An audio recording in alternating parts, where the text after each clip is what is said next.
హైదరాబాద్ చెర్లపల్లిలో దారుణమైన ఘటన జరిగింది. రైల్వే స్టేషన్ దగ్గర ఒక గోనె సంచిలో మహిళ మృతదేహం కనిపించింది. సీసీటీవీ ఫుటేజ్ ని ఆధారంగా చేసుకుని ప్రస్తుతం పోలీసులు దర్యాప్తు జరుపుతున్నారు. మృతురాలి వయస్సు 35 ఏళ్లు ఉండొచ్చన్నారు ఏసీపీ. మృతదేహాన్ని ఒక గన్నీ బ్యాగ్ లో తెచ్చి పడేశారని, మృతదేహం గాంధీ ఆసుపత్రికి తరలించామని చెప్పారు ఏసీపీ. మరింత సమాచారం మా ప్రతినిధి ప్రణీత అందిస్తారు. చెర్లపల్లి రైల్వే స్టేషన్లో ఒక యువతికి సంబంధించినటువంటి మృతదేహం కలకలం రేపుతుంది. ఒక బియ్యం మూటల్లో మహిళ మృతదేహాన్ని చెర్లపల్లి రైల్వే స్టేషన్ వద్ద పడేశారు. సో ప్రజెంట్ ఈ విషయాలు మనతో మాట్లాడేందుకు కుషాగూడ ఏసీపీ ఉన్నారు.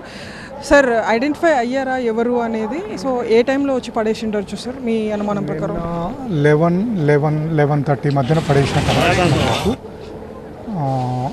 ఇంకా నోన్ కాలేదు. ఆమె ఫిమేలు. దాని గురించే ఇన్వెస్టిగేషన్ చేస్తున్నాం. అంటే ఏమైనా ఆర్నమెంట్స్ ఇట్లా ఉన్నాయా సార్ డెడ్ బాడీ? ఆర్నమెంట్స్ ఏమీ లేవు. ఎంత ఏజ్ ఎంత ఉండొచ్చు? 38, 35 అలా ఉండొచ్చు.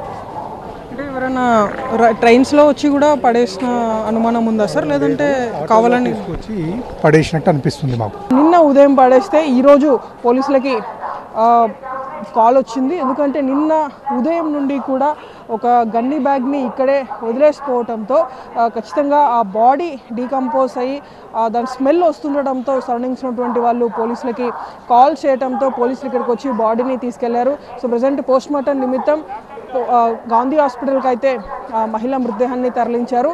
సో ఫర్దర్గా సీసీ కెమెరాస్ని పరిశీలించి నిందితుని పట్టుకుంటామంటూ కూడా పోలీసులు చెప్తున్నారు. వీడియో జర్నలిస్ట్ శ్రీధర్తో చెర్లపల్లి రైల్వే స్టేషన్ నుండి ప్రణీత, TV9.